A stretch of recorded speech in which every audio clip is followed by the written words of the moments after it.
G'day, Paul here again from the comfort of my lounge chair at home.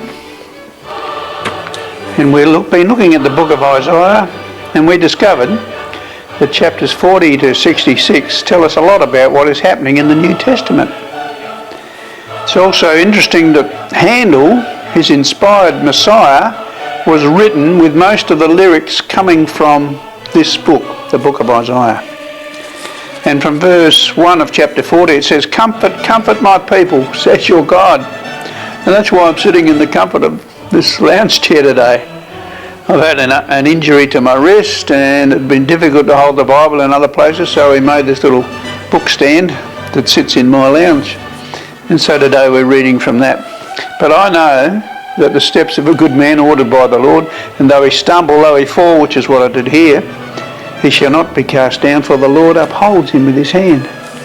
And by his stripes we are healed." So I know I've been healed. It's just taking a little bit longer to get out of the cast and to get back to normal. But reading again from Isaiah chapter 40, "Comfort, comfort my people, says our God. A voice of one calling in the wilderness, prepare the way for the Lord, make straight in the desert a highway for our God.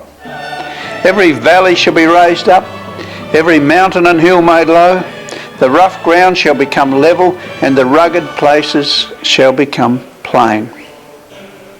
And the glory of the Lord will be revealed, and all the people will see it together, for the mouth of the Lord has spoken." Here's another one from Isaiah 40:31. "But those who hope in the Lord will renew their strength. They will soar on wings like eagles. They will run and not grow weary.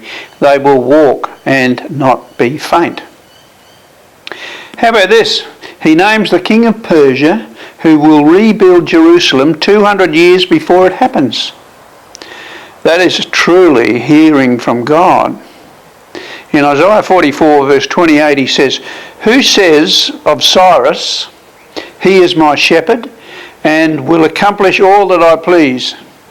He will say of Jerusalem, let it be rebuilt, and of the temple, let its foundations be laid." And that's exactly what happened.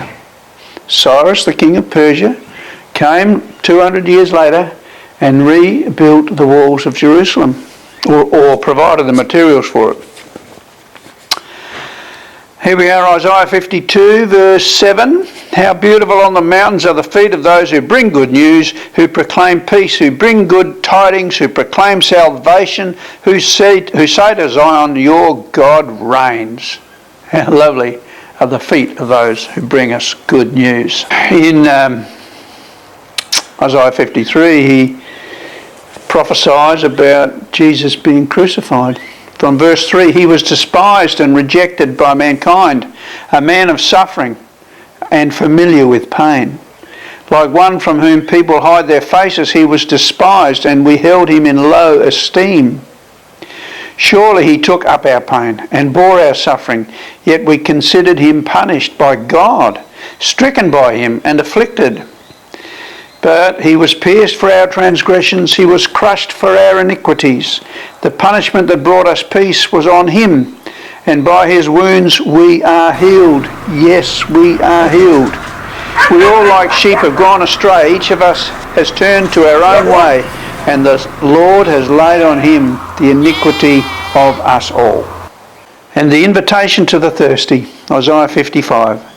"Come all you who are thirsty, come to the waters, and you who have no money, come, buy and eat. Come and buy wine and milk without money and without cost. Why spend money on what is not bread, and your labour on what does not satisfy? Listen to me, and eat what is good, and you will delight in the richest fare." Verse 11, "So is my word that goes out from my mouth, it will not return to me empty, but will accomplish what I desire and achieve the purpose for which I sent it. You will go out in joy and be led forth in peace. The mountains and the hills will burst into song before you, and all the trees of the field will clap their hands."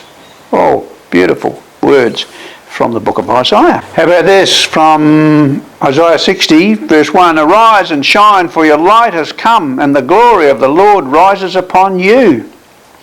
See, darkness covers the earth, and thick darkness is over the peoples. But the Lord rises upon you, and his glory appears over you. Nations will come to your light, and kings to the brightness of your dawn. Has your light come yet? Has the glory of the Lord appeared over you? Do you know that God longs for a closer walk with you? Just call upon his name, and you will be saved. It's a promise of God. In Romans 10:13, he will guide you. He will lead you. What does Isaiah say about that? In Isaiah 58. Verse 6. Is not this the kind of fasting I have chosen? To loose the chains of injustice and to untie the cords of the yoke, to set the oppressed free and break every yoke. Is it not to share your food with the hungry and to provide the poor wanderer with shelter? When you see the naked, to clothe them, and not to turn away from your own flesh and blood. Then your light will break forth like the dawn, and your healing will quickly appear. Then your righteousness will go before you, and the glory of the Lord will be your rear guard. Then you will call, and the Lord will answer. You will cry for help, and he will say, Here am I. If you do away with the yoke of oppression, and the pointing finger and malicious talk, and if you spend yourselves on behalf of the hungry and satisfy the needs of the oppressed, then your light will rise in the darkness, and your night will become like the noonday. The Lord will guide you always. He will satisfy your needs in a sun-scorched land and will strengthen your frame. You will be like a well-watered garden, like a spring whose waters never fail. Your people will rebuild the ancient ruins and will raise up the age-old foundations. You will be called a repairer of broken walls, a restorer of streets with dwellings. Wonderful. What can be better than that? Well, that's a little sample of the book of Isaiah. I strongly recommend you get in and read it. Read it all. Just soak it in. Every word, every phrase, every sentence can have a message for you. And the next book we're studying is the book of Jeremiah. So if you're interested in coming with us, click on the button on your screen and join us for the book of Jeremiah. In the meantime, you have a great day. We'll see you later.